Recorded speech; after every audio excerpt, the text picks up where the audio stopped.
मध्य प्रदेश में लगातार बढ़ते कोरोना के मामलों के मद्देनजर लोगों को जागरूक करने के लिए मुख्यमंत्री शिवराज सिंह चौहान अगले 24 घंटे तक भोपाल के मिंटो हॉल में स्वास्थ्य आग्रह पर बैठे हैं। सत्याग्रह तो आपने कई बार सुना होगा, लेकिन ये स्वास्थ्य आग्रह अपने आप में एक अनूठी पहल है। ये बताने के लिए, लोगों को जागरूक करने के लिए कि कोरोना जिस तेजी से फैल रहा है वहाँ पे लोगों को सावधान रहने की जरूरत है।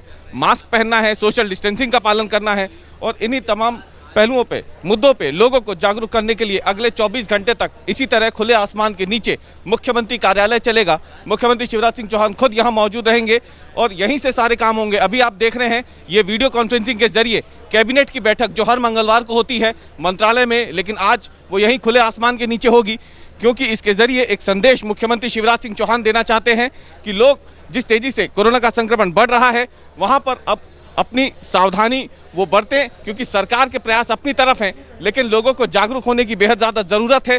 खास तौर से 3 उपाय करने हैं, मास्क पहनना है, सोशल डिस्टेंसिंग का पालन करना है और तीसरा सरकार की तरफ से जो है वैक्सीनेशन को तेज करना है। और इसीलिए ये आप तस्वीरें देखिए, मंच के सामने की तरफ मीडिया कर्मियों की पूरी भीड़ है जो यहाँ पे जिन्हें मुख्यमंत्री खुद कह चुके हैं कि अभी फिलहाल अगर वो चाहें तो दूर रह सकते हैं, यहाँ पे डिस्टेंस के साथ रहें, सोशल डिस्टेंसिंग खुद बनाएं, क्योंकि बहुत ज़्यादा ज़रूरी होगा। क्योंकि जिस उद्देश्य से ये स्वास्थ्य आग्रह आज यहाँ पे रखा गया है, जिसमें मुख्यमंत्री खुद मौजूद हैं, अगर यहाँ पे सोशल डिस्टेंसिंग नहीं होगी तो इसका कोई मतलब रह नहीं जाएगा। फिलहाल 24 घंटे तक मुख्यमंत्री शिवराज सिंह चौहान यहाँ पे रहेंगे।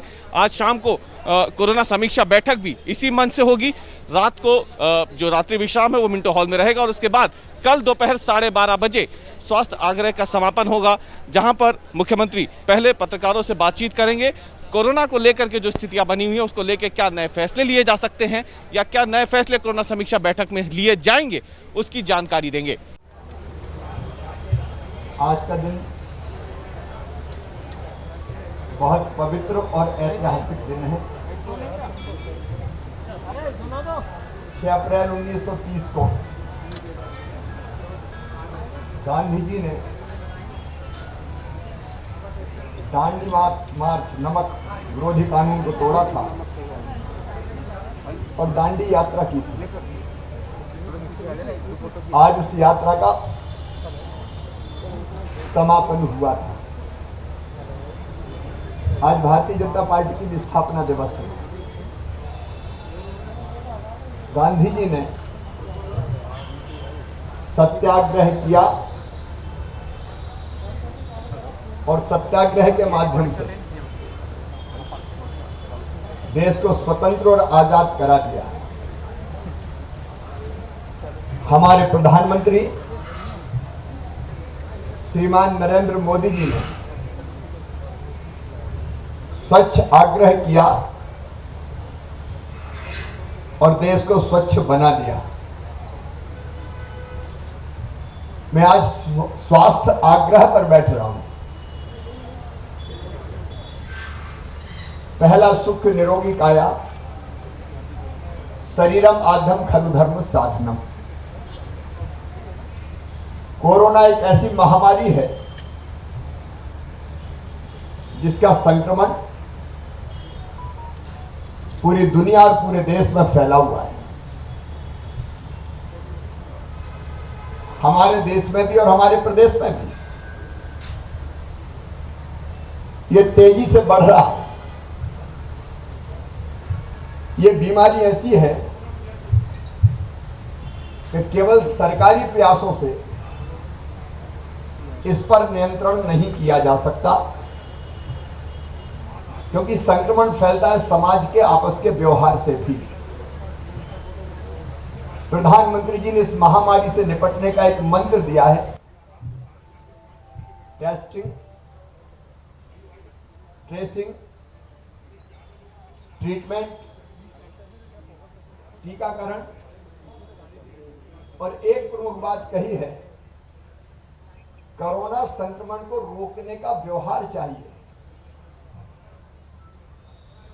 अब बाकी काम सरकार करेगी, टेस्टिंग, ट्रेसिंग, टीकाकरण, ट्रीटमेंट, उसमें कसर नहीं छोड़ेंगे। बढ़ते संक्रमण के कारण चिंता भी है और दिक्कतें भी है। क्योंकि लगातार संक्रमण बढ़ रहा है तो अस्पतालों में पेशेंट्स की संख्या बढ़ती जा रही है। बिस्तर बढ़ाना, बाकी व्यवस्थाएं बनाना, वो सरकार का काम है, उस पर कसर नहीं छोड़ेंगे। लेकिन जहां तक संक्रमण रोकना है उसके लिए समाज को जागरूक होना पड़ेगा। और इसलिए समाज से नैतिक आग्रह करने के लिए, क्योंकि आज भी जब मैं प्रदेश में समीक्षा करता हूं तो कई जिलों में मास्क लगाने की संख्या बहुत कम है। प्रधानमंत्री जी के कुशल नेतृत्व में एक बार कोरोना पर नियंत्रण हो गया, फिर वैक्सीन भी आ गई, तो ऐसा लगा लोग निश्चिंत हो गए, अब इलाज भी हो जाएगा, अब तो वैक्सीन भी आ गई। और इसलिए फिर कार्यक्रमों में भी संख्या, उत्सव, मेले, शादी विवाह, पार्टियां सब इतनी तेजी से हुई कि संक्रमण एक बार फिर से फैल गया।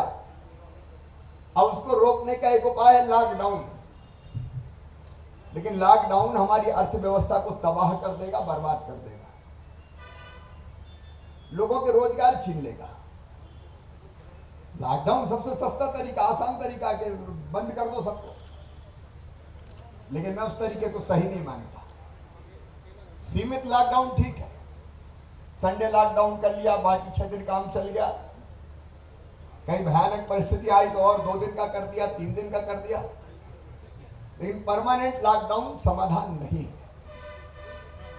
अब इसको, संक्रमण को रोकने का दूसरा तरीका है कि हम आत्मानुशासन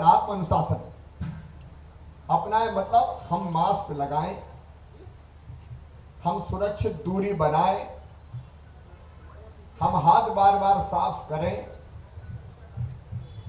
हम वैक्सीनेशन करवाएं, और इसके लिए समाज का सहयोग चाहिए। और इसलिए मेरे मन में विचार आया कि मास्क लगाने के प्रति उदासीनता है,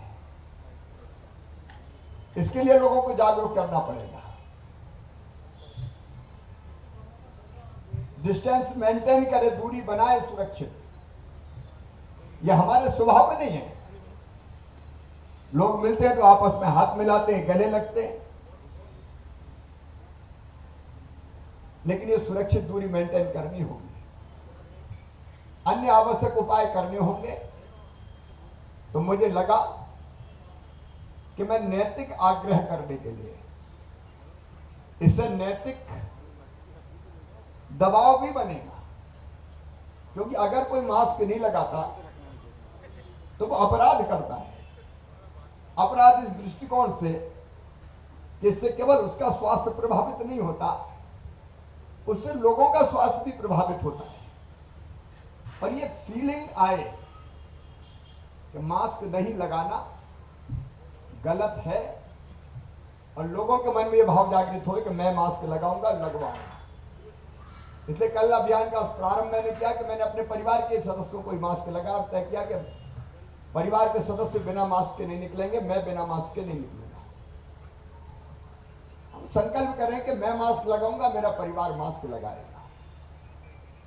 और मास्क का मतलब अगर आप देखें, क्योंकि ये जो स्वास्थ्य का आग्रह है, ये लोगों को मास्क लगाने का आग्रह है, ये सोशल डिस्टेंसिंग बनाने का आग्रह है, मेरा स्वास्थ्य आग्रह, लोगों को अपने स्वास्थ्य के प्रति सजग और सतर्क बनाने का आग्रह, मेरा स्वास्थ्य आग्रह, कोरोना वैक्सीन लगवाने का आग्रह, मेरा स्वास्थ्य आग्रह, कोरोना की लड़ाई से समाज लड़े, ये जिम्मेदारी समाज की भी है, ये आग्रह है।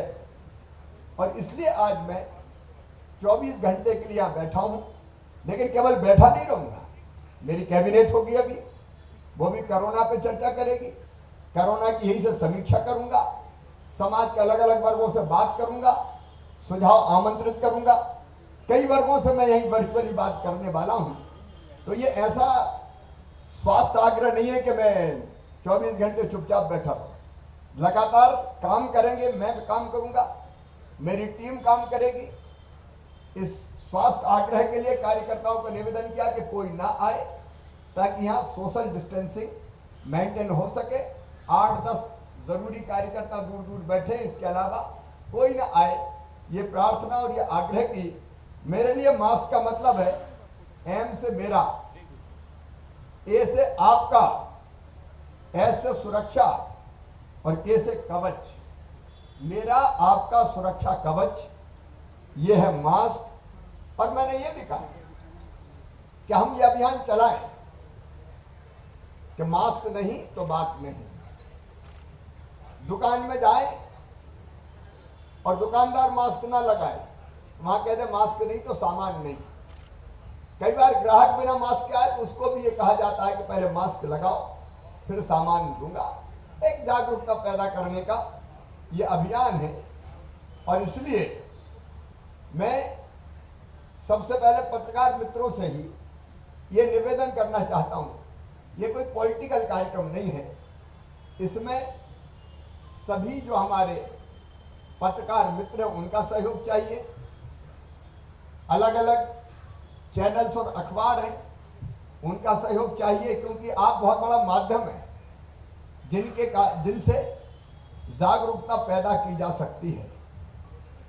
और मेरी आपसे अपील और प्रार्थना है कि कृपया करके ये महीना बहुत बहुत गंभीर संकट का महीना है अप्रैल। आप भी चाहे चैनल्स हो और चाहे हमारे अखबार हो, प्रिंट मीडिया हो, इलेक्ट्रॉनिक मीडिया हो, अगर अपने काम में इसको शामिल कर लेंगे कि हम कम से कम इस मामले में जागरूकता पैदा करेंगे, तो निश्चित तौर पर समाज की बड़ी सेवा होगी। मैं धर्मगुरुओं से, समाज सेवियों से, राजनीतिक दलों के नेताओं से, कार्यकर्ताओं से, हर तरह की संस्थाओं से, सबसे ही अपील करता हूं कि इस अभियान में वो साथ जुटे, क्योंकि मिलकर ही हम कोरोना से मुकाबला कर सकते हैं, इस संक्रमण को रोक सकते हैं।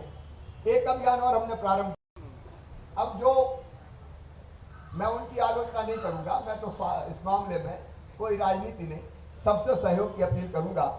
और जहां तक काम का सवाल है, मेरी अभी कैबिनेट की बैठक प्रारंभ होने वाली है। सर अभी जो कोरोना का ये इवॉल्विंग सिचुएशन है, इसमें आप लोग कैंपेन कर रहे हैं, बहुत सारी चीजें कर रहे हैं और कह रहे हैं कि आत्मा की भी जरूरत है, इसमें अंदर से आने की जरूरत है। लेकिन जो आप लोगों का कैंपेन चल रहा है, अक्सर इसमें देखा जा रहा है सर कि इसमें आवश्यकता है भी कि नहीं, चाहे वो सायरन वाली बात हो, चाहे कल वो इकट्ठा करना हो लोगों को, हजारों लोग इकट्ठा हो रहे हैं सर। और देखिए आप देखिए ये सोशल डिस्टेंसिंग हो रही है सर। देखिए यहाँ कोई, ये देखिए आपके सामने खड़े हैं सर, ये देखो सब लोग। अब ये तो मीडिया के मित्रों को अपना संयम भी रखना चाहिए, बाकी उसके अतिरिक्त कोई नहीं। और मैं आपसे भी मैंने पहले ही अपील की है कि आप भी डिस्टेंसिंग बना के रखें। सर मेरा छोटा सवाल है सर, ये अस्पतालों में तो बेड नहीं मिल रहे हैं, तो मतलब ऐसी लगातार शिकायतें मिल रही है कि लोगों को एडमिशन में दिक्कत जा रही है, तो सरकार का क्या कितने बेड हैं और कितने ऐसी आपके पास जानकारी है कि हाँ सबको बेड उपलब्ध है या नहीं है? लगातार बेड्स की संख्या बढ़ाई जा रही है। अभी भोपाल में भी सरकारी व्यवस्था के अतिरिक्त पीपुल्स अस्पताल हो, जेके अस्पताल हो, उनमें भी बेड्स की व्यवस्था की गई है। निःशुल्क वहाँ भी इलाज कराया जा सकेगा। इंदौर में भी बेड्स की संख्या बढ़ाई जा रही है। जहाँ जहाँ आवश्यकता है बेड की संख्या लगातार बढ़ाते चले जा रहे हैं। सर एक सवाल सर ये भी है कि सर जिस तरीके से मुख्यमंत्री जी सर एक ये जो आप लगातार अभियान चला रहे हैं, उसमें एक बड़ी बात, सरकारी अस्पतालों में या निजी अस्पतालों में जो इलाज के नाम पे जो ज्यादा चार्जेस लिए जा रहे हैं, सरकार ये नहीं कर सकती कि चार्जेस फिक्स कर दिए जाए? सरकार ने फैसला किया है चार्जेस फिक्स करने का। सर जांचों का सर कल ही चार्ज फिक्स किए हैं।